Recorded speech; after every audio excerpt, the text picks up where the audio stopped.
Well, good afternoon, and welcome to our Winter 2020 XR Speaker Series. My name is Jeremy Nelson, and I am the Director of the Extended Reality Initiative.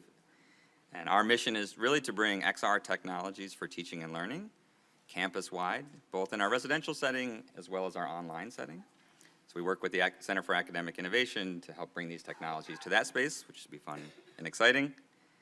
To help support that mission, we really want to create awareness and community around XR technologies and use cases. So that was some of the driving force behind bringing this speaker series. We're very excited to bring Dr. Courtney Cogburn, a U of M graduate, back to campus to share the powerful work that she has been doing. In thinking about this speaker series, we really wanted to feature perspectives from academia, nonprofit organizations, and a range of industries and we could not think of a better person to kick off the series than Dr. Cogburn, as her work aligns so very well with the intersection of innovation, inclusivity, and academic excellence that motivates our work. Today's talk will be followed by a talk on February 21st with Kavya Perlman from the XR Safety Initiative and Professor Florian Schaub from the School of Information. We'll be discussing data privacy and security and XR, so some very interesting opportunities for that data collection with eye tracking and position in space, so that'll be a very exciting talk. On March 27th, we welcome Jamie Voorhees, the CTO for Walt Disney Studios, also a U of M graduate, to learn about how Disney is using XR for production and theme park designs with some pretty interesting use cases from industry. And then we'll wrap up the series with a full-day XR summit on April 14th at Ross, keynoted by Professor Jeremy Bailenson from Stanford, again, another U of M graduate, that has worked with Dr. Cogburn and has led VR research for over 20 years. For today's talk format, it's going to be very unique and highly engaging. We're going to start with a talk from Dr. Cogburn about her work. Then Rachel Niemer, the Director of Outreach and Access from the Center for Academic Innovation, will participate in a live virtual reality experience of a 1,000-cut journey. This will be followed by a discussion with Professor Sarah Blair and Dr. Cogburn. Sarah Blair is a Vice Provost of Academic and Faculty Affairs and the Patricia S. Yeager Collegiate Professor of English at the university. Within the Provost's office, she has led a humanities-centered working group that focuses on possibilities for curricular transformation through the use of XR technologies. Her scholarship and teaching have long focused on visual culture, indexical or reality-based images, and the challenges they raise around the ethics of looking, identity and identification, and the reproduction of social power. Her recent teaching focuses on narrative practice in relation to visual world-making in VR and other media. So great perspective there. Then Rachel will be brought back on stage to discuss her experience with Dr. Cogburn and Professor Blair, and then we'll conclude with an open Q&A session. Dr. Courtney Cogburn is an associate professor at the Columbia University School of Social Work and faculty of the Columbia Population Research Center. She employs a transdisciplinary research strategy to improve the characterization and measurement of racism and in examining the role of racism in the production of racial inequities in health. Dr. Cogburn's work also explores the potential of media and technology in eradicating racism and eliminating racial inequities in health. She is the lead creator of a 1,000-cut journey, an immersive virtual reality experience of racism that premiered at the 2018 Tribeca Film Festival. Dr. Cogburn completed postdoctoral training at Harvard University and the Robert Wood Johnson Health and Society Scholar Program, and at the Institute of Social Research at the University of Michigan. She received her PhD in Education and Psychology and MSW from the University of Michigan, and her BA in Psychology from the University of Virginia. Please join me in welcoming Dr. Courtney Cogburn.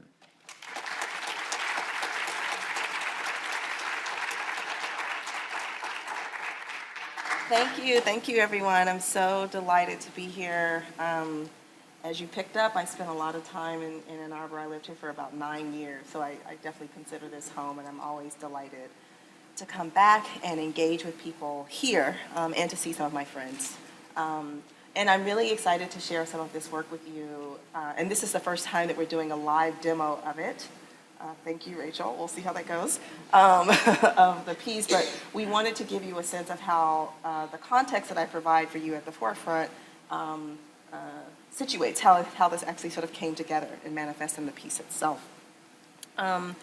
So I'm going to break down kind of the process that we went through in developing this work, the rationale, things that we were thinking, and also lessons that we've learned along the way. And I think it kind of sets up what I hope will be a rich discussion at the end. I'm planning to speak for about 20 or 30 minutes so that we can spend the bulk of the time with the demo and really engaging with Dr. Blair and with you all. So why do I focus on racism? I like this quote from Ta-Nehisi Coates, which really captures, especially the way that I approach racism in VR. He says, but for all of our phrasing, race relations, racial chasm, racial justice, racial profiling, white privilege, even white supremacy, serves to obscure that racism is a visceral experience, that it lodges brains, blocks airways, tips muscle, extracts organs, cracks bones, breaks teeth. You must always remember the sociology, the history, the economics, the graphs, the charts, the regressions all land with great violence upon the body. So I was trying to imagine a way that I could complement my scientific empirical work with something that was more visceral, more emotional. How could I give a gut punch to people to give them a reality check around where we actually are as a society? And thought virtual reality might be one way to do that. So why VR? One, my work is kind of grounded in this notion that the struggle against oppression and exploitation is most powerfully resisted and maintained on cultural terrain. Culture is a powerful tool in shaping our beliefs and understandings and how we think society works, our beliefs about different groups of people. And much of my earlier work has looked at culture as a threat to health. So I do some work where I expose people to different types of racist media and I monitor their physiological stress responses while they consume that media. That work had me thinking about, if media is so powerful, if the average adult is spending about in the US, is spending about 9 hours a day accessing media, the average adolescent is almost constantly online and accessing digital media in various ways. How might I leverage that as a tool? Not just thinking about the threats to health, which I think is interesting and important, but also how do I change our narratives? How can I potentially shape understanding about what racism is and change the way people engage these issues? A fundamental piece of what I think is important is, when it comes to racism, is that we need to be talking about the same problem. We need to frame it as this complex web of social realities that it is, and not just focus on narrow bits and pieces of it. And if we're not describing the same problem, then we won't be leveraging the same kinds of solutions. We won't believe in the same kinds of solutions for fighting against and eradicating racism. So that was the motivation for this work. So clearly, I'm interested in taking advantage of existing work such as perspective-taking research that thinks about imagining the world from someone else's point of view. And we know that this can be important for building social bonds, reducing social bias, etc. In VR in particular, you're able to create experiences that might be prohibitive or impossible in real life. And some of this research has also been associated with reductions in bias and increases in empathy. So I'm building on these literatures to think about how we might approach this. But I've also come to believe that there are some problems with the way that we frame empathy and bias and represent traumatic experiences in VR. One, people talk about VR as being the ultimate empathy machine. And I would argue that empathy is insufficient, that it's not just about feeling bad.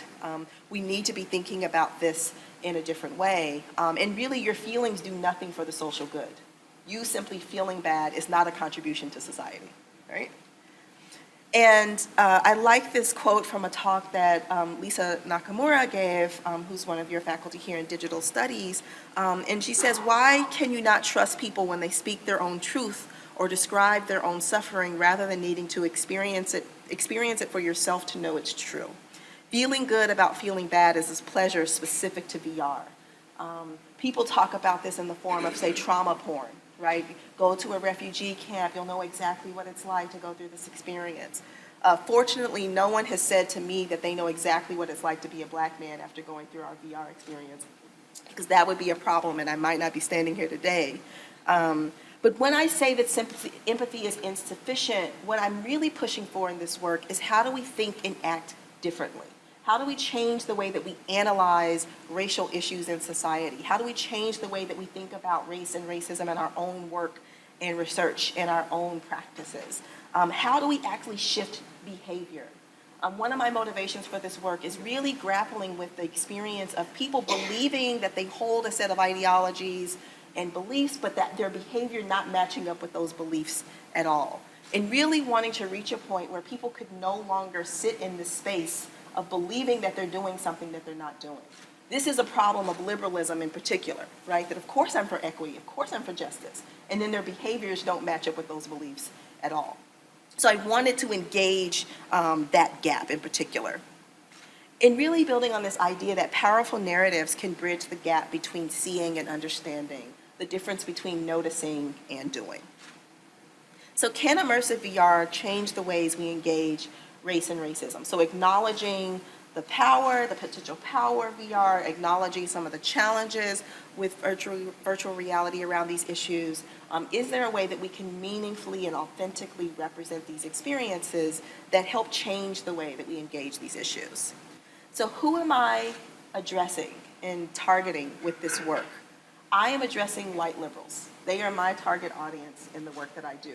And when I say that, people often push back and say, well, aren't you preaching to the choir? Yes, I'm preaching to the choir. So this is a group, I often refer to them as my people because I work in white liberal spaces. I'm in a school of social work.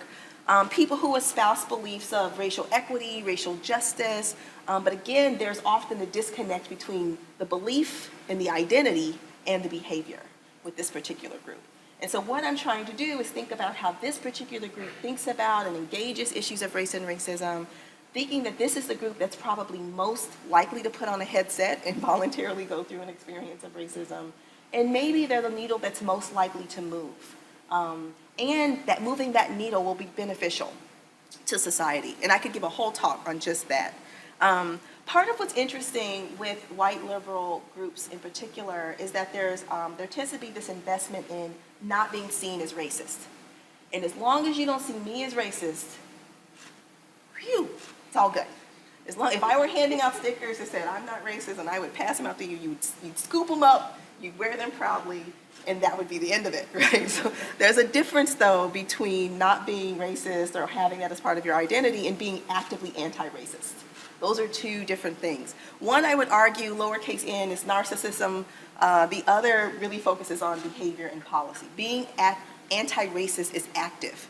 It is engaged. It is conscious, as opposed to investing in the symbol of being seen as not racist. And then rather than attempt to control expression of culturally constituted individual bias, we talk a lot about bias, a more effectual use of personal agency may be to reconstruct worlds that promote anti-racist tendencies. So I'm trying to engage in work, very exploratory, but trying to engage in work that promotes anti-racist tendencies, not just symbolic identities around racism. So what did we do? We created a 1,000-cut journey, which puts you, it's a digital immersive experience that puts you into the shoes of Michael Sterling in 3 moments in his life. So you start off as Michael as a child in an elementary school classroom. You then see yourself in a mirror. You transition to an older version of yourself where you're an adolescent. You are in your home in Brooklyn and have an encounter with your mother. You have an encounter with the police. And in the third scene, you're an adult in a workplace setting. And I won't spend time kind of going into detail on what happens in each of those scenes, but what I'll try to convey is that what was important is that we wanted racism and how it was represented in this not to be the one time someone called you a name, but rather to represent that it's something that happens early in life, that travels across the life course. It happens in multiple contexts, and it's more than just interpersonal encounters. It's cultural, it's structural, and we're trying to represent some of those layers in this piece. So we're trying to represent dimensions of racism that are layered into the verbal, nonverbal, and visual narratives that you see. We're really focused on time and context. We use data, so we pulled from existing empirical bodies of work related to the different scenes that we're working on. So in the first scene, we drew from education literature that thinks about disciplinary practices in the classroom and how Black boys are different frequently disciplined more harshly for the same behaviors, and we use that to help inform some of the work that we're doing. But we also drew from other kinds of data, personal narratives, anecdotes that were shared with us around experiences at each of these ages, and integrated that into the piece as well. We also emphasized exploration over magic. We weren't looking for a magic pill. We were interested in whether this might be a way to go, and we were willing to be wrong. And I thought that that was important, and this is kind of raised in this discourse around it's not really about the tech. It's not about making VR work. It's about imagining whether VR can be one of many tools to help us engage these important issues. And really, it's really about the racism. I was telling some people earlier when we were meeting that I often have students approach me who want to do work in VR. And I say, I don't do work in VR, I do work on racism. That happens to include VR. And if you aren't interested in racism, don't come to my lab. So how did we go about this? And how are we sort of applying this? There's a colleague of mine, and I wish I could remember her name because I use this quote all the time, and now people are attributing it to me, but it's not actually my thought. But she said to me that there are two types of people in academia, those who solve the problems of their disciplines and those who solve the problems of the world. And that those who are trying to solve the problems of the world can't rely on a single disciplinary perspective. It's an all hands on deck type of problem. Racism is an all hands on deck type of problem. Social work is not going to solve it, psychology is not going to solve it, sociology is not going to solve it, academics very well may not be the people who solve it. So really that is fundamental to my work in general, but in particularly how I approach this project. So we took a transdisciplinary approach where I had a big idea. Can we represent experiences of racism from a first-person point of view in virtual reality? And might that be a compelling way to help people engage issues of racism? That was it. When I wrote the proposal for this project, I had never used VR, not even a Google Cardboard phone. But I did some Googling. I got a sense, oh, VR could possibly do this. And I knew the funding mechanism. And the institute where I was applying for funding also had an institute at Stanford.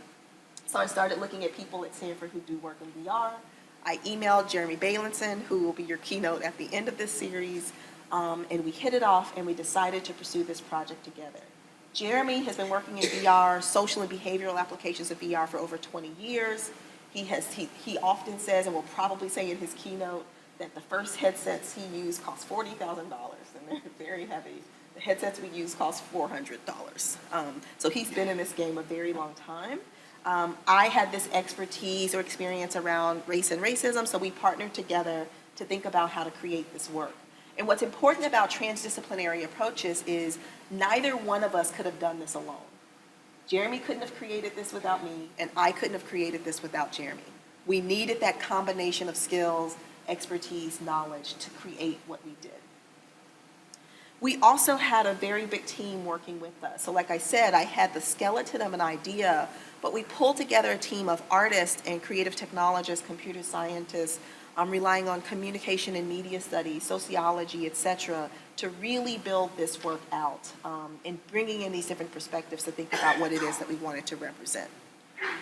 So why does this matter in terms of what we're doing? And so what we're trying to do now is get a sense empirically of what effect are we having on people when they go through an experience like this. I'm not going to go into this flow chart. It's something that we use in my lab to kind of keep track of the different studies that we have going on. But to give you a sense that we're running different kinds of studies with different kinds of populations, using different types of methods to try and get a sense of what's happening for people when they go through an experience like this. And the one I want to highlight is the study that we're doing with MSW students at Columbia, and really sort of thinking about ways that we can link pedagogy with this emerging technology in a way that we didn't actually start there, but we're imagining those sort of pedagogical applications now. So I helped design a course at Columbia that's called Decolonizing Social Work, Power, Racism, Oppression, and Privilege. That's now a required course for all of our first-year students in the master's program. And we decided to add the VR in this course such that we randomly assigned half of the students taking this class to do the VR in addition to the class before the class started. So we got baseline data for everyone before they came for orientation. They came for orientation, did the VR if they were assigned to it, they weren't assigned to it, they just did the survey again, then took the class, and then we measured those same things a third time at the end of the semester. So we have 3 different time points of data. We're able to get a sense of if this class is meeting the learning objectives that we put forward, and is the VR additionally useful with this course. So the course is really focused on developing an analytical lens and racially conscious social work practice that's grounded explicitly in anti-Black racism and using intersectionality as a lens. Some of the learning outcomes I just pulled from the syllabus to give you an example are to develop a nuanced understanding of anti-Black racism and its impact on all systems, analyze systems of oppression in both historic and contemporary manifestations, personal relationships with systems that perpetuate oppression, and plan paths toward action to deconstruct issues with a directive of social justice. So as you can imagine, you can put those goals out there. How you actually get to this is a whole other thing. And certainly how do you measure that is also a challenge. So it's something that we're actively thinking about and considering. If this is our goal in terms of ways we want people to develop over the course of their time in this course, and certainly over the course of the master's program, how do we actually measure whether that's happening? And how else might we support those learning objectives? Might VR be an additional useful tool in helping people grow and develop in these ways? So I wanted you, so we have 3 cohorts of data at this point. We're still analyzing data from the first cohort. All of this is kind of unfolded very quickly. Again, while I said the target sample are white liberals, this is a multiracial sample, and we're interested in the effects this experience has on people from a variety of racial and ethnic backgrounds. I wanted to give you a sense of some of the things that we're measuring. So we're looking at empathy and colorblindness and system justification. We also have some really interesting qualitative measures where we're having students respond to the same vignette over multiple time points, and we're interested in whether they start to integrate different kinds of language, become more sophisticated in how they're analyzing particular problems, a willingness to talk about race more explicitly. We also have journal reflections that all of the students complete over the course of the semester. So again, we have this rich qualitative data that we can use to try and get a sense of whether we're meeting some of those learning objectives. So we're now creating a new piece. This is motion capture, so this is where people put on the suits and have those lovely sensors all over them. So this is a motion capture studio where we're filming the new piece, and we're really trying to think about how to make it a completely digital experience. You'll see in A Thousand Cut Journey, the first version, we filmed actors on green screen and then imported them into the digital environment. So you're an avatar, but everyone else are real actors, and you can see how that turned out. In the new piece, everyone will be digital, and we're playing around with what did we learn with A Thousand Cut Journey that we would like to integrate into this new experience? How do we leverage changes in the technologies, which is a interesting challenge working in the space. We were just talking about how quickly the technology changes. So by the time we finished A Thousand Cut, there had been like tremendous growth in the technology in that year-long period. So that's another challenge in working with this space. So we're working on this new piece, and an important component of it is integrating data visualization. And the reason that I'm interested in this is because ultimately I want to improve what we call structural competence. I want to improve what other people call systems thinking or structural analysis. I want to improve the way that people understand how systems and cultures and structures work in producing these racial inequities, and show us the ways in which racism manifests at the macro level and not just in terms of individual bias and discrimination. So what we're doing is playing around with a couple of options. So one thing that we're interested in is playing around with time. So we are imagining ways in which you'll go through this narrative in the virtual experience, then you'll be able to go back into it and grab the scene and drag it back in time or drag it forwards in time and see the physical environment change based on policy decisions that have been made at the neighborhood level or the city level. We're playing around with this specifically around to focus in on stop and frisk practices in New York City. We have a lot of data about stop and frisk practices in New York City.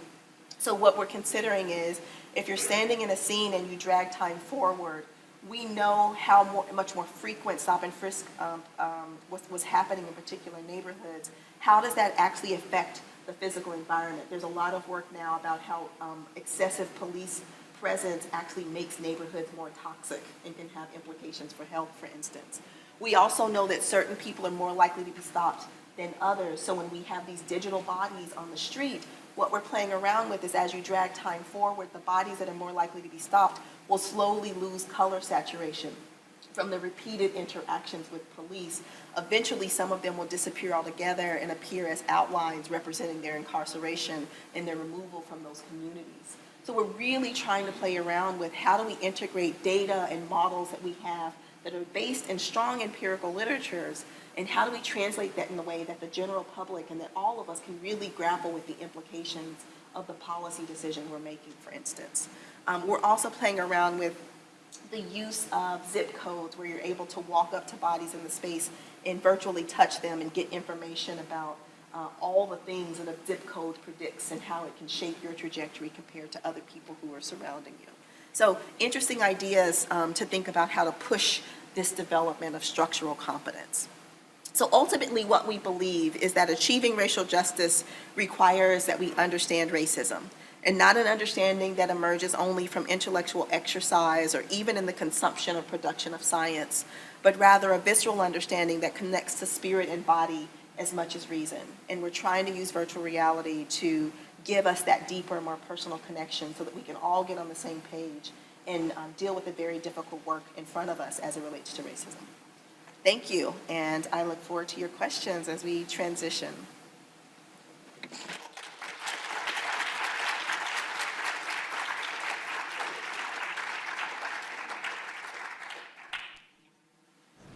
So now Rachel is going to go through the demo. This is not an ideal way to see virtual reality. It's better to have the headset on, that's the whole point. But this is an alternative. We'll try it out and see how it goes. Welcome to 1000 Cut Journey. My name is Dr. Courtney Cogburn, and I'm a professor at Columbia University, where I study racism and its effects on health.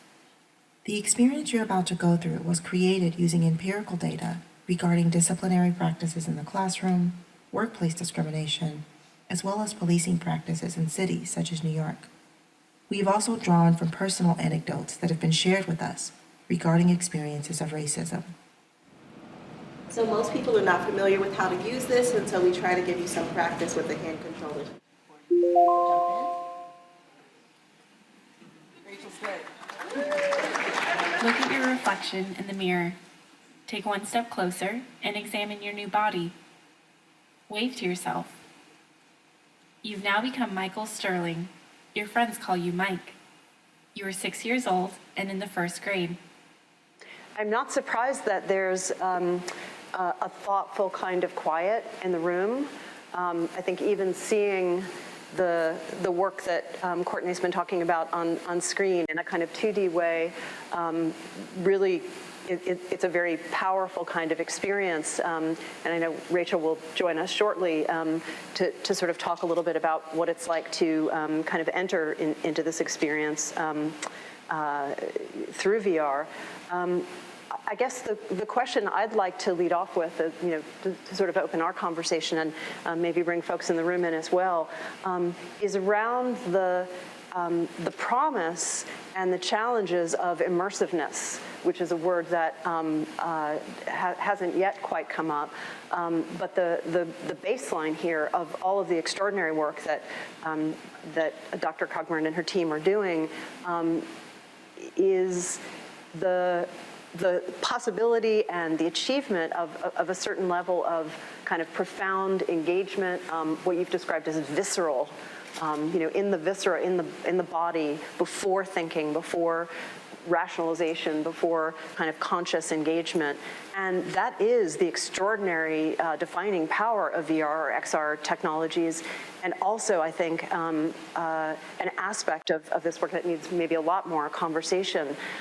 So I want to come at this from a place of experience with my own students in an English course, of all things, about narrative and virtual realities, with a strong emphasis on storytelling and narrative worlds that might open possibilities for different ways of thinking about and understanding stories, narratives about the experience of race and racism, the legacies of race and racism in the United States in particular. I guess I wanted to start by asking, Courtney, if you've come to think about immersiveness differently as a result of doing this work. Not differently, because I didn't have an opinion on immersiveness before doing this work. But certainly that was part of the hope, was that you would feel like this was happening to you, and that's certainly what the academic literature on virtual reality was trying to convey. Body transfer, you become this person. But it has become clear to me over the course of the project is that that doesn't seem to be what's actually happening. I don't know if that's true for these types of experiences in VR in general or for this piece. Generally, kind of what it seems like is happening for people is that they're still very conscious of who they are. They feel like they're kind of standing in the shell of someone else, seeing their experiences through their own eyes and this other person's eyes. And that's way more complicated than just body transfer. And it's been interesting because I've had some white people, and again, we don't know if this is empirical yet, this is just anecdotally, some white people who have gone through the experience have told me that their whiteness has become more salient, even though they're embodying a black man. And I think it's part of because the contrast of the experience. My experience is so distant from what's happening in this piece. So I think there's some interesting, more complicated questions around immersion in VR and what that actually means. And body transfer may or may not be the goal. I think you can achieve a deep personal experience without necessarily becoming another person. I think that's a really terrific insight and framework. One of the experiences that we tried to sort through, again, anecdotal really rather than data here, it's a very small n of 18 students in one classroom at the University of Michigan in the English department. But students in that context experiencing Thousand Cut Journey were really interested in what it would mean to try to highlight the experience of that dissonance, not of immersing themselves in, kind of the character or the embodiment of Michael Sterling, but emphasizing or enhancing that felt gap or disjunction between their own assumed identity or presumed identity and the way they were being visualized and embodied within the VR world. And quite a number of students in that context felt that that was the most powerful thing about the experience.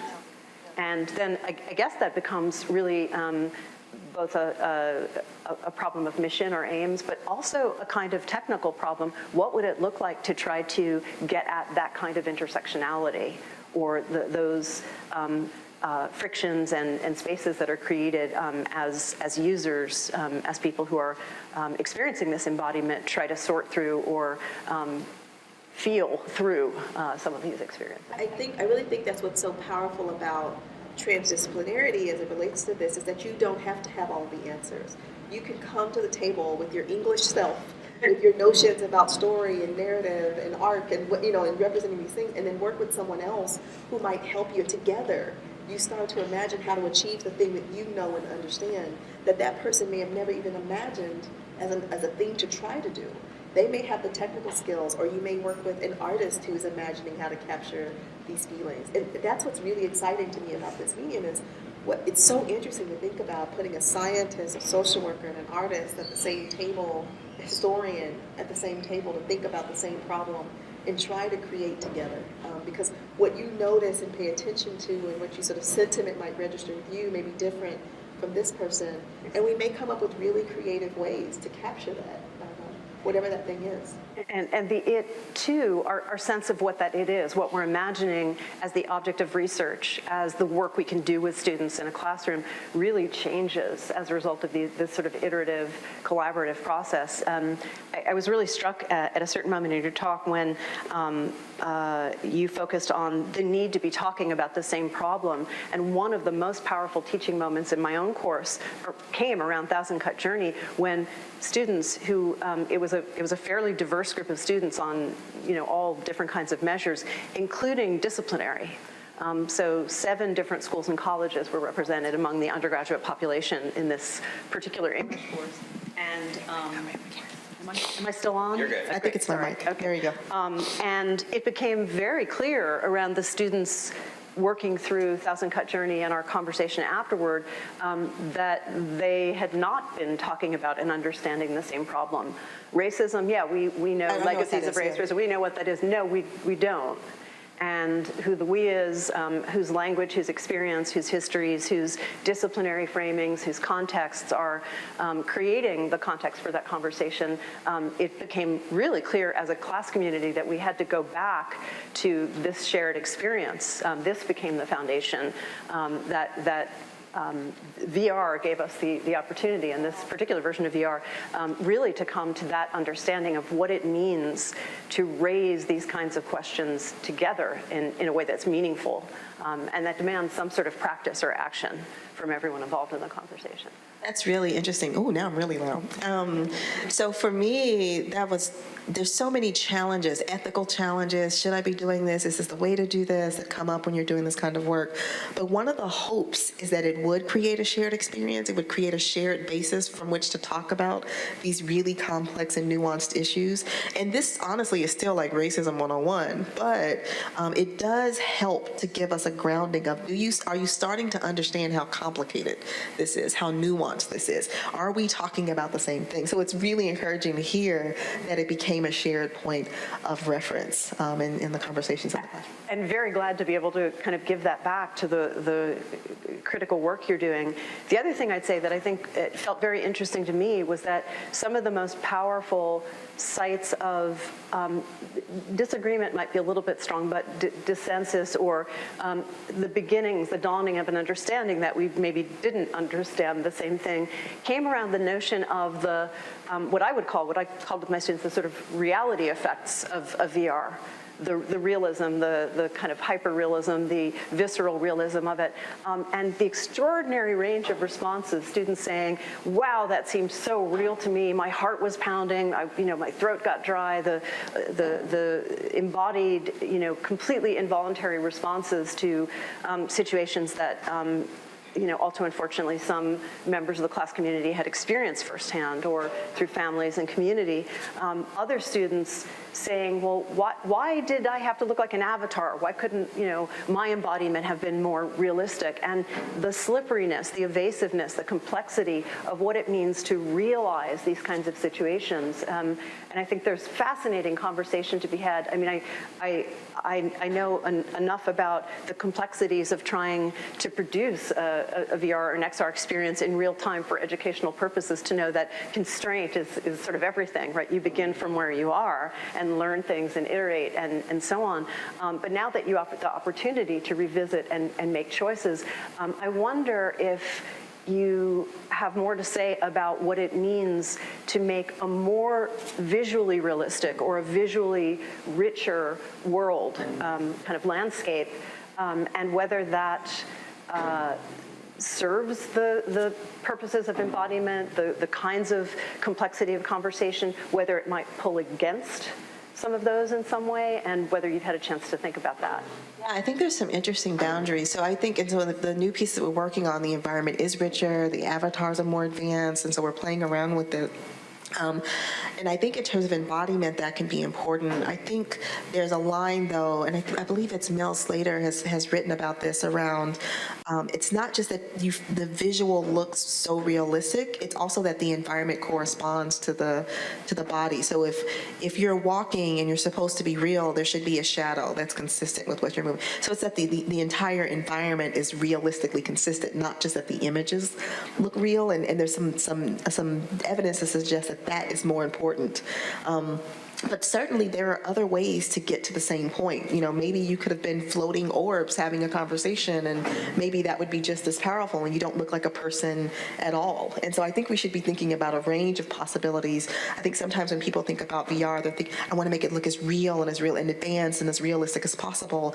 That may or may not be the goal. That may or may not be the thing to get you where you need to go, or it may be one of many options for achieving the experience that you want to achieve. And in some important ways, that goes back to the question of engagement and the play of sort of agency and constraint within the imagined world, right? How much agency do you, as the Michael kind of avatar or character, have? Which constraints are, kind of practical and technical, which might somehow still, nevertheless, become really powerful in terms of this experience. The limits on agency. really fascinating. So we didn't tell Rachel that she couldn't speak. We don't tell anyone that. 99% of people do not verbalize anything while they're in this experience.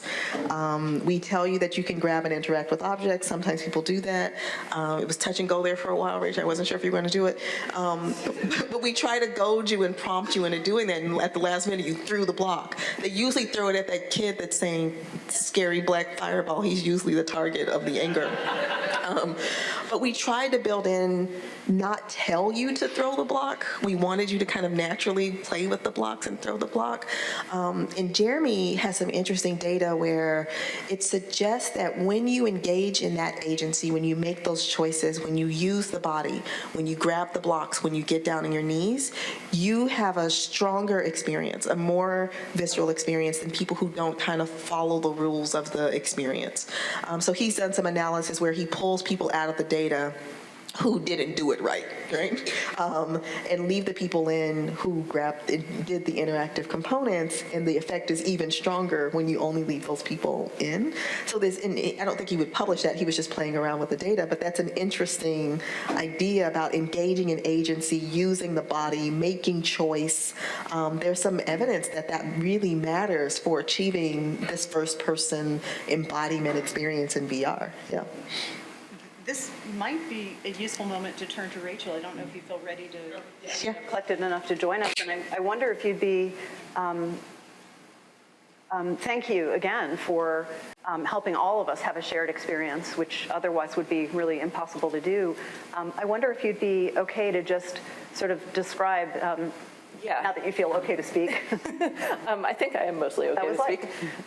So it was interesting listening to the discussion of how realistic does the scenario need to visually look. And I didn't even notice whether people were actors or avatars. Like, that was not salient for me. I was surprised at how powerful the audio was. So when I heard the sirens, I jumped, and so the visual to me was not nearly as important, but I do think the actually engaging with the objects made me feel like I was part of the scene as opposed to watching a scene. I have to say my whiteness felt much more a part of me because it really, I knew that I had not experienced those things and that I was very unlikely to ever experience those things.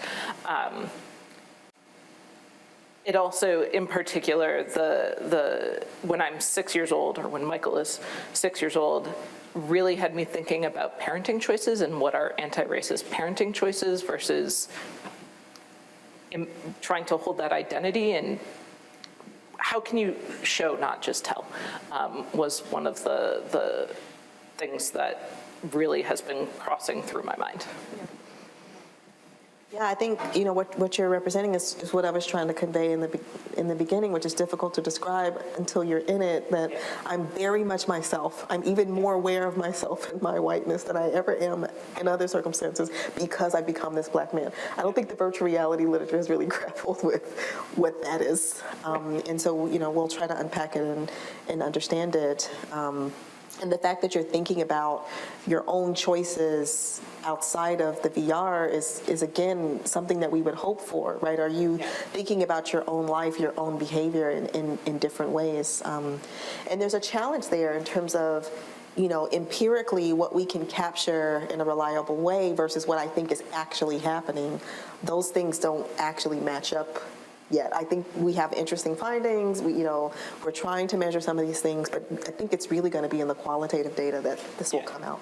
So I'm a big believer in qualitative data for all the obvious reasons as a humanist. And I wonder along those lines, if I could come back to something that you began with, Rachel, was the soundscape, the audio. Courtney, you and I had a chance to talk very briefly about this. I think it would be really interesting for others to hear. One of the horizons of imagination here, of course, is all the leaps that the technology has made, where XR technology has gone. If it were possible, would it be desirable to use voice responsiveness right? To have this scenario, this world be responsive to what users are doing when they come in the VR world and talk back or cry out or express frustration or anxiety or rage or fear. What would that look like? And I think there's a couple of ways to think about that, right? There could be an explicit encouragement of using voice in this piece, even if the piece won't respond to you in any way, and what might be gained from doing that. But in the new piece that we're developing, we're playing around with voice interactivity where what you say changes what happens. So there's a teacher, and if you do anything other than apologize for your behavior, the teacher becomes more aggressive, more threatening, more disciplinary. But it's very tricky technology, right? If you don't say these exact phrases, you say anything outside of that, it won't necessarily react in the same way. So we're not sure if it's going to be possible to pull off, but it's really interesting to think about. And the second thing that has come up around this is if we're trying to convince you that you're someone else and then your voice comes out, Exactly, yeah. does that take you out of that, right? You're supposed to be a black man and then you're Rachel talking, right? Right, and that's actually, it was a conscious choice at some moments to not speak Yeah. because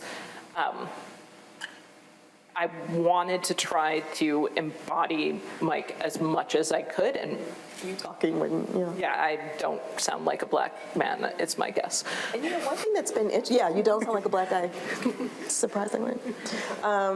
One thing that's been really interesting is the ways in which technical limitations actually created depth and richness to the experience in a way that we didn't necessarily design. So being silenced, not being able to speak, became a powerful feature of the experience that we didn't plan or design for. It was just a limitation of the technology at the time.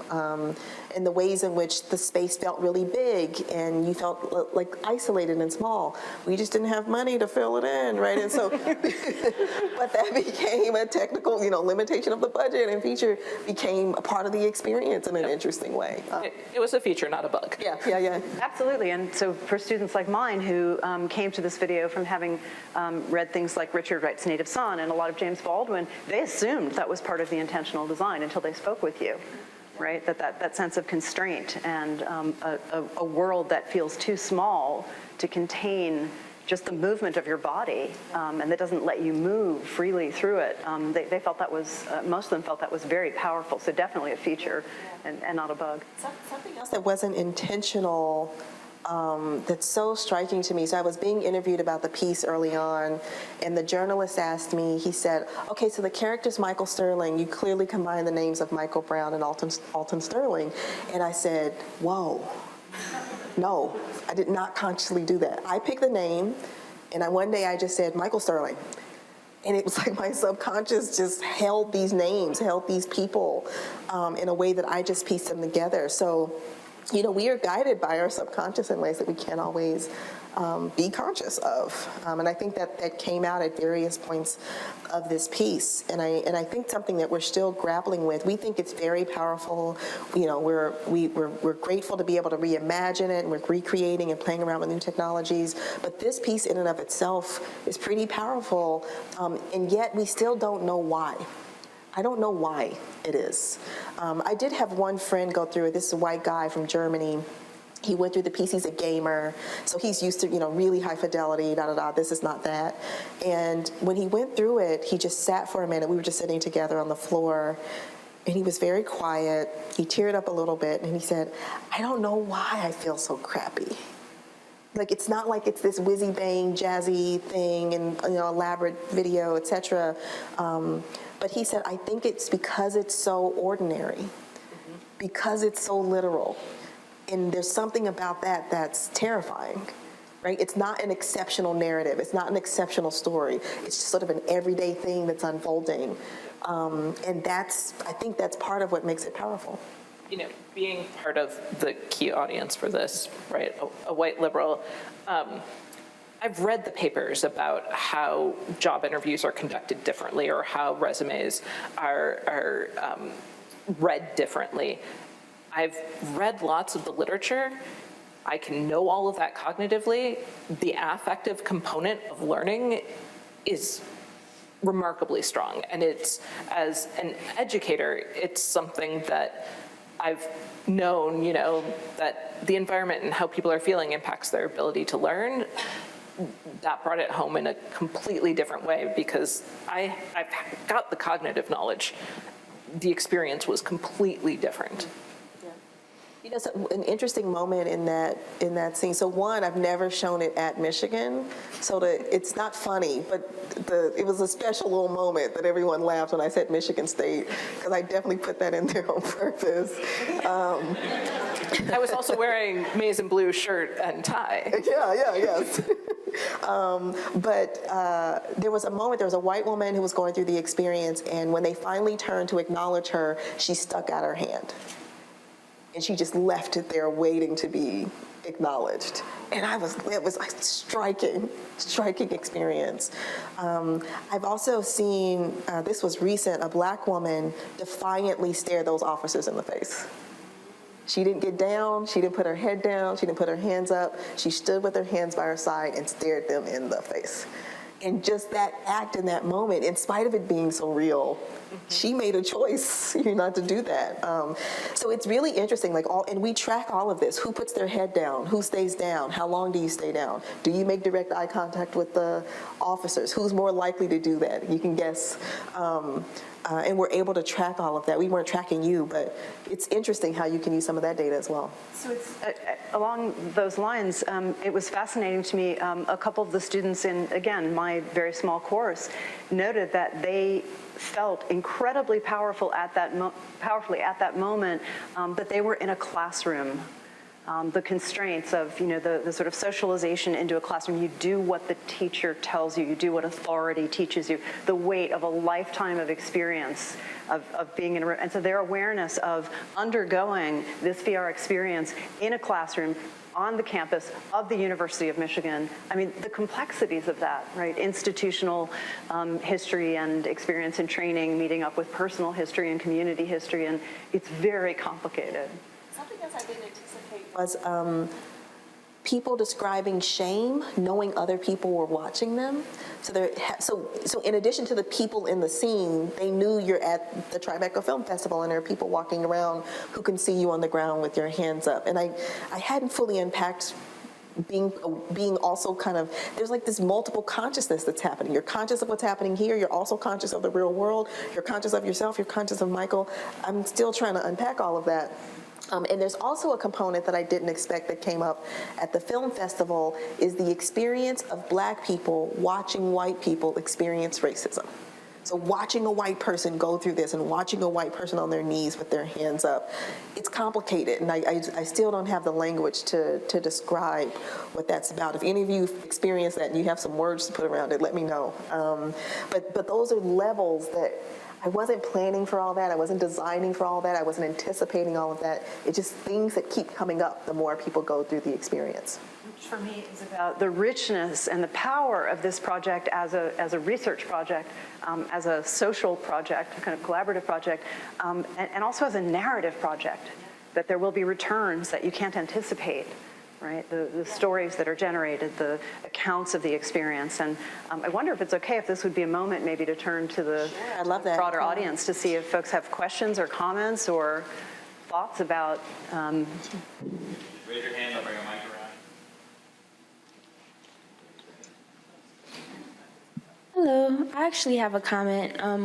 Based on what you just recently said about people of color, like watching, I know me personally right now, like I've dealt with all of those scenarios, and I just feel like super overwhelmed right now, and just like, just that made me like think back on like those experiences I've had, and just be like, wow, like my heart is beating because, oh my gosh. So yeah, that was my comment. There's two things about that. One, you can imagine how many times I've seen this and gone through it, and I forget what it feels like to see it the first time and experience it the first time, and I have to constantly be reminded of that and remind myself to remember that. And two, we did a separate study with just Black people where we gave them the option to go through it, to watch it on a computer or read about it, and then we did a semi-structured interview afterwards to ask them. And initially it felt like, is this just triggering, or is there something deeper, more meaningful happening? Because initially I thought it was just triggering. I'm like, I'm not putting black people in here. I said it just like that. And it really came from like the first demo we did, a black man went into it and he knew it was about racism, but we forgot to mention the police scene. And when he got to that scene, and we were at an event that was sort of loud, and when he got to that scene, he raised the headset. He almost took it off.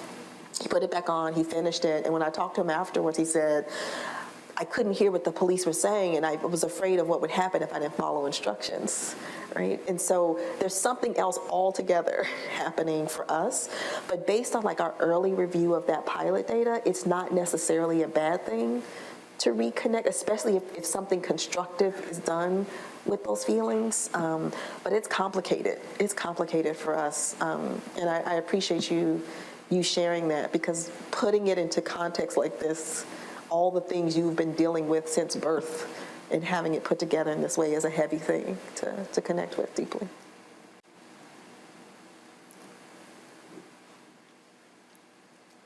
Hi. Sorry. First of all, that was an amazing video. And I was wondering, so you were discussing the difference between feeling empathy towards racism, or sympathy towards racism, and actually taking action. So I was wondering how you thought that this video would bridge that difference. Like, is it just making them more empathetic or more sympathetic to actually take that action? Is there sort of a continuum where the more emotion they feel, they will ultimately take action or not? I have no idea. That's my honest answer. I think that's part of what we're trying to figure out. Is empathy necessary?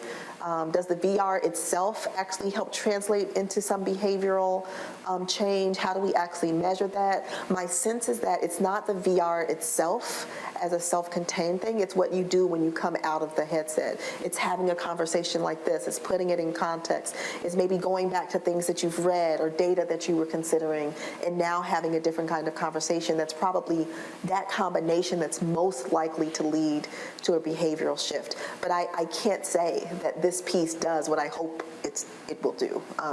We're very much so actively trying to assess that. And for whom? Anyone who puts on the headset? Is it more effective with white men or white women, or other people of color who are not black? I don't know. So that's part of what we're trying to figure out. I mean, I would say that it reminds a lot of us that what Harriet Beecher Stowe called feeling right is not enough. And I think any transformational response has to start there. I think for me, one of the questions that's going through my brain is, yes, now I want to act. I don't yet know how to turn the experience into action, right? And so the motivation now is stronger. What the next steps are a little ambiguous to me still. Yeah. And I still get emails from people consistently weeks after they've gone through the VR, where they're emailing me and they're saying, I am still thinking about this. This is still sitting with me. And that's a good sign that it didn't just trickle away as soon as you took off the headset. This is not behavioral necessarily, but I had a white female colleague who went through the experience, who several weeks later said she was standing on the street in New York and there was an officer walking her general direction, not coming to her, just walking her way. And she said she got scared. Her hands started sweating and her heart rate went up. And she told me, I've never been afraid of the police in my life. And in this moment, she had this visceral fear reaction. So there's some indication that it is lingering and sticking with people in a way that might have implications for behavior. We don't know.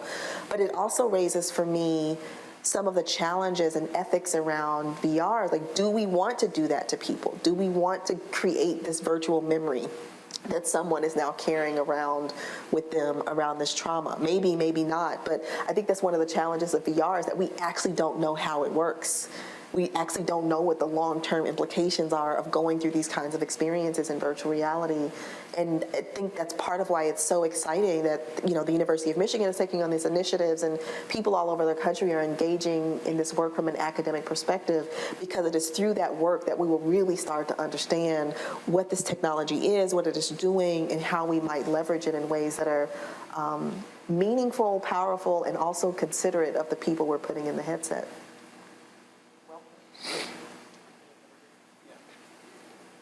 Hello, over here to the left. Hi.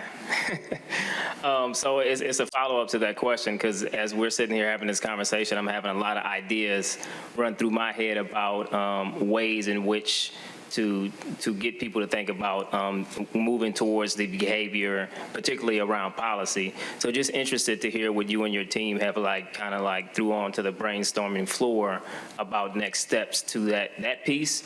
And then another question related to the actual experience here. Wondering if there's been any findings or discussions with people around how they process it as the still at the level of person-to-person, interpersonal relationships around racism versus systemic racism. So to the first question, part of, what did you ask me? Oh, behavior.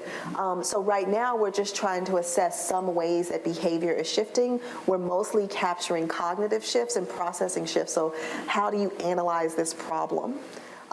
We do have in the course that I described, they have a role play at the end where they have to interact with the client and they have to apply an anti-racist, anti-oppressive lens to their interaction with that client. So that's the closest behavioral measure we have. But, ping to you, I'm interested in working with educators and people who think about this and what curriculum would they develop to go along with that. So we haven't reached that stage yet. So we're at the point of trying to measure, are we having some effect? But we haven't reached the stage of thinking about a specific curriculum or experience or discussion or whatever that we've coupled with this. And generally, we're interested in sharing the work with other people who might imagine many ways to use the work so that you don't have to create your own VR experience. Use ours and write it up, and we'll work together and imagine different ways to use it. And your second question was about the structural piece. So we are interested in that. I don't know if that's happening because this is still, even though we've layered in, like there's a computer screen that has an alert about an unarmed black teen who's killed by officers. We're trying to represent the way it's in the air and it's around you and it's not just the things that happen directly to you. I don't know if it's translating as structural or a structural analysis for people who go through the experience. But the vignettes we have that we ask people to just open-ended respond to, that's where we're hoping to see evidence of structural analysis. You have this scenario around a woman in a maternal health situation, black woman, it clearly implicates structural racism, but we're wondering whether people explicitly name it when they tell us what they think is going on in that vignette, and we're wondering if that analysis changes over time. And we might also see it in the journal entries that the students write for the course. But we're still thinking through how to measure that structural analysis and shifts in that, shift away from individual to structural. We're still thinking through how we might better measure that. But it's the point, yeah. So I wanted to back what the first young lady said of how overwhelming the experience was. And second, I wanted to ask, so of course, when you say you're targeting white liberals, our assumption is that they've done the work and the research to understand the nuances that are within this experience, but what have you seen in the results of the reaction and how profound the experience is, if you've evaluated this, for those who consider themselves or claim to be white liberals but haven't really done any of those readings or done the work to understand the nuances of the Black experience? Yeah, so I don't assume that they've done the work to understand the nuances. I don't assume that they're even seeing or noticing them in the experience. And that's something we would have to assess more head on. I don't know if that's actually happening. I think people walk away with this more, this sort of gestalt sense of things have gone on, but I don't know how they're analyzing the particulars of that. experience. But I think it's an important component to see if they're actually doing that and who's more likely to do that. And then what was the second part of your question? Do you feel that the experience is as profound for those that haven't done the work, or do you think it has to be a combination of the two? Yeah, so for whom is the work more profound? And we don't know that yet. So we don't know. People are bringing in such complex identities and past experiences and knowledge references into the experience, and that we're not measuring at all. I would imagine, though, that people who have put in some earnest effort to really unpack and do the reading and read these things might be more likely to notice and engage those things in the experience, and thus may walk away with more. But I think one of the things, when I first started this piece, one of the things I tried to express was I wanted Black people to come out and say, that's it exactly, and I wanted white people to come out and say, I thought I understood this, but I don't. So my hope is even people who consider themselves well-read in this space come out understanding that they haven't even touched the surface of how this is actually manifesting in people's lives and the complexities, and are, as a result, more willing to engage and continue doing the work. I hope no one or very few people walk out, and especially who are white, saying, oh yeah, I knew all that. I totally got that. I totally knew that's what was happening. One, they'd be lying, and two, they wouldn't be as open to any kind of intervention that would happen afterwards. Hi. Hi. So great presentation. I have a whole book of notes. Oh, thanks. Definitely want to talk after this, but just this whole experience really resonated with me. Definitely part of that user group that you're looking at, and I left Facebook over 2 years ago because I just saw it was a whole bunch of that type of action where people recognized there was wrong in the world, and their solution was to repost it. And I'm definitely, you're preaching to the choir, sharing something with your Facebook friends. So that being said, empathy and knowing something is bad is not good enough, and the reposting on Facebook action. How do we... Can experiences like these address the, recognizing racist tendencies and trying to change them? Because I've caught myself in situations where I just said something dumb, and immediately you're like, oh, I shouldn't have said that. Why did I say it in the first place? But I guess I digress a little bit here. But I got it, yep. Yeah. So can we use this technology to address other maybe subconscious motives and stuff like that? Mm-hmm. Because, raising a question that actually came up earlier today, and this is again kind of, for those of you who kind of study and think about or just interact with white liberalism a lot, one of the issues is this investment, again, in the sticker, and distancing yourself from the bad white people over there. So as long as you think I'm one of the good white people and not one of the bad white people, it's all good. But there's less movement around, do you understand how you are racist? Do you understand how you benefit from racist systems? Do you understand how there's no way to separate yourself from the very culture that we live in, and your lack of consciousness of it doesn't mean it's not there and happening? That is a whole nother step of understanding racist realities. I have no idea if we're doing that. We're not measuring that, but I think it's a critical step. It's a critical step of development around these sorts of issues. And so I think we really have to unpack and understand kind of the basics of what's happening here, and that will give us a lot of information about what are we doing, what are we not doing, and what's possible. And also digging into why is what we're doing that thing, right? Why what we created in the VR is actually creating this effect, because that's how you translate it to something else that might get created. That's how someone else will take that piece and say, when I make a piece, I really want to achieve this goal, and in 1,000 cut, because they did X, it seems like they were getting this effect, so can we translate that in some way? So I think there's possibilities there, and we're really only beginning to understand what's possible. So at the end of the experience, you tell the user to not question the narrative or not question the visuals. You say a couple of things. I'm wondering if this was written before you built the experience, or was it based on some of the things people said right after, maybe that got added in later? Just because I wanted to know whether it was unique to the VR experience, or is this common in other interventions, or is that response common in other interventions that aren't VR? A couple of things. So it was totally defensive that, police officers going through the experience got offended, teachers going through the experience got offended, engineers going through the experience were picking apart all the technical stuff, like, oh, it didn't feel like I stepped off a curb, and, all those things. So it was really kind of preemptively saying, focus, like, on what you just went through, and not question the narrative, but to just be quiet for a second and focus on how you're feeling.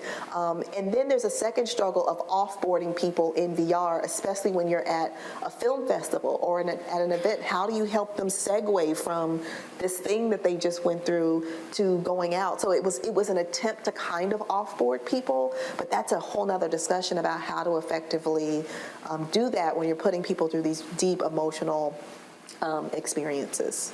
So it was after we created it, and it was especially for the film festival in anticipation of that. Right over here. Thank you again for being here. This has been a really stimulating conversation. I'm thinking about the participant who nudged the goggles up, and the fact that you can look all around and track data, and the fact that one of the biggest actors in this space is Facebook. And I'm wondering whether you think we should have a VR code of ethics, and if so, who should be a part of creating such a statement? Absolutely need a VR code of ethics, and in fact we need laws and more formal regulation, just not even things that are nice to do, right? Because we were talking about, James, like the amount of data that gets collected when you're in that VR headset is pretty astounding, and almost creates like a fingerprint of your movements are so unique, and you can eventually be identified in some ways. And I think we have to think through that, and I don't have a clear sense of who's responsible for that. Maybe it's a combination of academics and people in industry and people from communities that are most vulnerable to the effects of this to think through how to structure it. But I think it's actually really critical, and it's a little bit terrifying that, we talk about AI, we're talking about algorithms, we're not talking about VR, it's not as part of our public discourse, and it's potentially as dangerous as the things that we're identifying in terms of algorithms. So yeah, it's cute that we're creating these first-person experiences, but once VR is in every household, and we're putting students through VR for learning and training, but we're tracking who has anxiety disorders, and we're trying to predict who's more likely to do well in school, and we start using that data in really problematic ways, or you collected that data never with the intent to actually use it that way, but then you sell, your educational program to someone else, and they get the data and they use it for that purpose. We have to think about this right now. How long do you keep data? What types of data are you tracking? All of those things. So I think it's really, really critical. And there are certainly people that are thinking about this. I think your second speaker is going to, I'm on it, Jeremy. It's going to talk about these privacy issues that are so critical. Yeah. So can I jump on that? I'd say that there also are serious needs for conversations about what it means to bring these technologies into our classrooms, even when we're not collecting data in that kind of big data or more global way. I found very quickly, and I took a page here from the book of our colleague Lisa Nakamura, we needed to work as a classroom community on creating a code of ethics, a collaborative community contract. What does it look like? You're going to get up in front of a room of other people and put that headset on. Is your image going to end up on YouTube? What are people going to be saying about the way you look when you go through this experience? So those conversations at the local level in real time in the room are very much part of this broader conversation about what it means, especially for us as educators, to ask people to lend themselves to these experiences and really to learn from them. Along those lines, I noticed a couple of people were recording on their phones, and I can't guarantee that you'll delete it, but I'm going to politely ask that you delete that footage. You didn't get permission from people to use that, unlike the cameras here. And so if you did record the experience, Rachel going through the experience, you don't actually have our permission to use that. So I would ask that you delete it if you did record the experience. But I don't know if you'll do it, but be a good person. Hi, Dr. Cogburn, thank you. The last conversation just stopped me short, just thinking about mental health and self-harm as a potential outcome of VR. But my question is, you referenced some measurements based on viewers who viewed it in different ways, and it's clearly impactful watching it two-dimensionally. So have you been able to measure behaviorally, cognitively, and emotionally the differences between two-dimensional viewing and VR viewing? Not in this piece yet, but Jeremy has some work along those lines where they have people in VR, you're cutting down a tree and it actually has haptics, like it feels like you're holding a chainsaw cutting down a tree. They have people watch a video where they're talking about the effects of deforestation, and then you read a piece about it, and it's clear that the VR experience is much more powerful in changing behavior after. So they have this is one of his grad students, they have a research assistant. You know how social psychologists are, where they lie to you about like what's actually going on and happening. So they have a graduate student who knocks over water, and they have paper towels, and they track how many paper towels you use. And people who did the haptic VR use fewer paper towels in trying to clean up the water. So there's some evidence that these different types of means, they might all be effective, but there's some evidence that this immersive experience might be more effective at changing behavior. But I would say it's still much too early to say for sure. And we should know that this is expensive and difficult to do. It better be better than 2D video, or else don't do it. Save your money and like walk around with a GoPro. Hi. Okay, no, that's how I felt. So thank you for being here. The work is really compelling. My question is just, so in this experience, we saw Michael Sterling. What are you thinking of next in terms of the experience that you're hoping to capture, particularly as you engage notions of intersectionality? Yeah.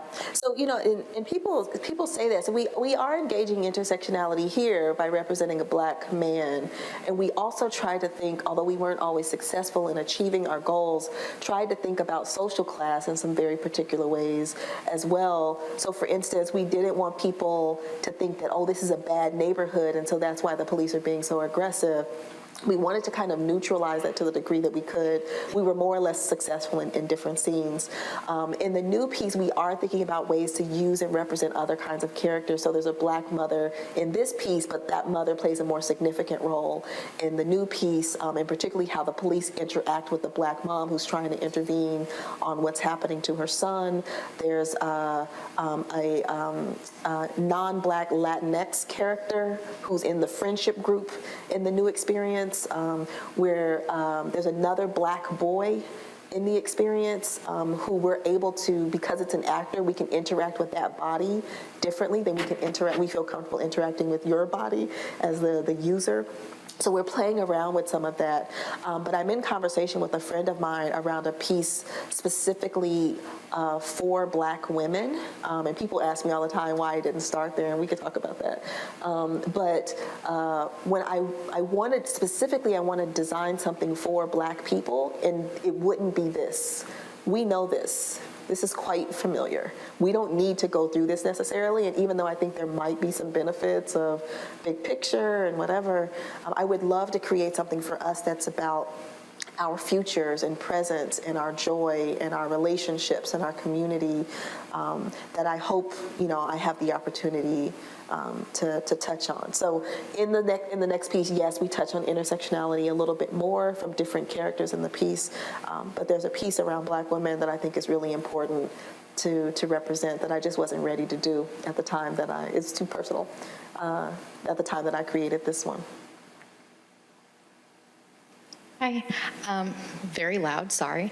Yeah, thank you again, and also for the question on intersectionality, because that's also where my head was going. I was curious about when you were discussing the classroom component of using the VR and having some people are engaging in it and some are not. What are kind of the observations or takeaways, like the conversations, the way that that's impacting the dynamic of the classroom? And especially, I know your data set was showing that they were a variety of different racial and ethnic backgrounds, but if that's changing the conversation within the white students or, anything that you have on that, just curious. Yeah, we don't know yet, so it'll come out in those journal entries, which we're downloading and organizing that data now, so we haven't analyzed it. So anything that's sort of like conversation related to the class will come out in those journal entries. My interaction with the instructors of the course, though, make it seem like that usually students don't bring up the VR specifically. They're not saying, when I went through the VR experience, or this is related to the VR experience. So it sounds like there's an effect, but it sounds like it's just something that's kind of like in the back of their heads now. It doesn't seem to be something that they're actively introducing into the classroom. But we'll see in the journal entries. So first, I want to say thank you. This way. Yeah, I know. It's hard to figure out from down there.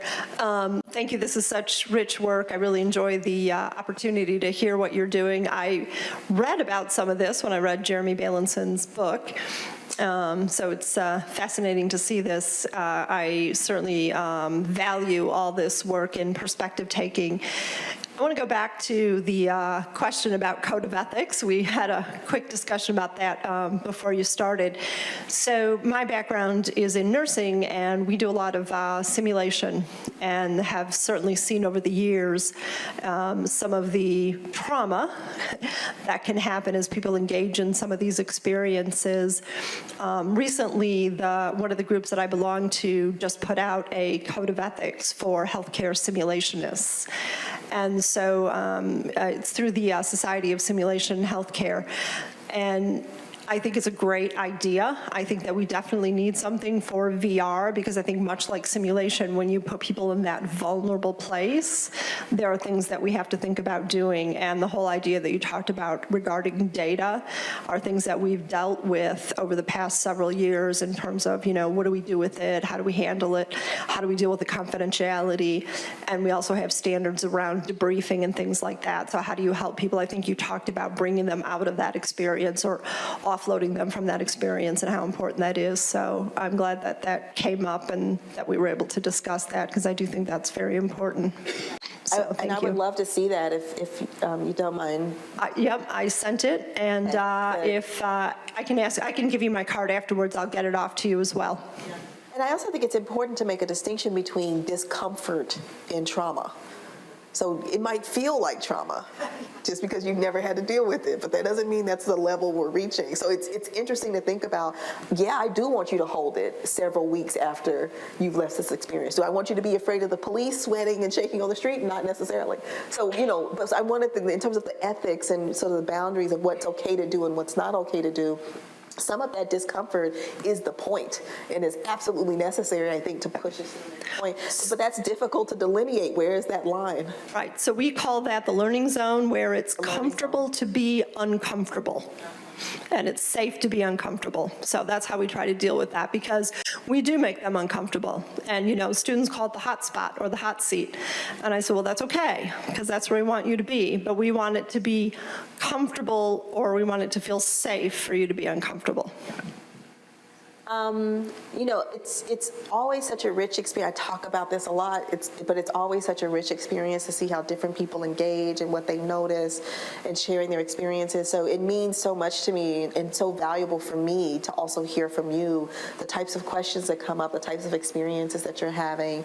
And if other things come up for you later, please know, like my email box, we were just talking about the disaster that my email box is, just because I'm kind of terrible at deleting. But if something comes up, or there's something you want me to read or something you want to share, please feel free to do that. It's really important for us as we try to figure out where we are in this space. We don't pretend that we've nailed this and that this is the perfect thing, that this is even the right thing. We're trying to explore, trying to understand what we're doing, trying to make data-informed decisions about where to go with this work, if we're going anywhere else at all. How do we best leverage this work? So know that we know that, and are, sort of consciously and actively working through this. And I hope that for those of you who are entering this space or interested in entering this space, hold that consciousness as well, and the care and consideration for people who are putting on the headset thinking about them and centering them, especially the most vulnerable people who you're engaging around your work. And then the last thing I'll say is, like I said, when I started this project, when I wrote the proposal, I actually posted on Twitter that I was remembering today that when I was writing the proposal minutes before it was due at midnight, I had my newborn, who was a month old, in one arm, and I was typing with one hand in the dark with the computer light because he wouldn't sleep, to get this proposal sent in. But I had never used VR. It wasn't my expertise. It's not really still my expertise, but it's so important for people who are deeply grounded in their own experience, their expertise, their work in various communities. Even if you don't have the expertise with the technology, I encourage you to use your voice and perspective and try to find ways to leverage these technologies and engage with it in ways that I think will be even more powerful because you don't work with the technology, will be even more powerful because you understand the work that you do. And if there's some way that I can help facilitate that, please let me know. We're starting a new center or lab at the School of Social Work called Justice, Equity, and Tech, where we're trying to be a liaison for people who are trying to do this work. It's not at the scale of the XR initiative, but it's a step to try and help as many people as possible get engaged. And we've also started a new minor at the School of Social Work, Emerging Technology, Media, and Society for social workers, to really think critically and constructively about the technologies that are emerging, the implications for vulnerable and oppressed populations, in addition to how do they want to use this work, these technologies in their own work, which I think is absolutely critical. So thank you all for having me today and engaging in what's not always an easy conversation, but I appreciate your candor and engagement. Thank you.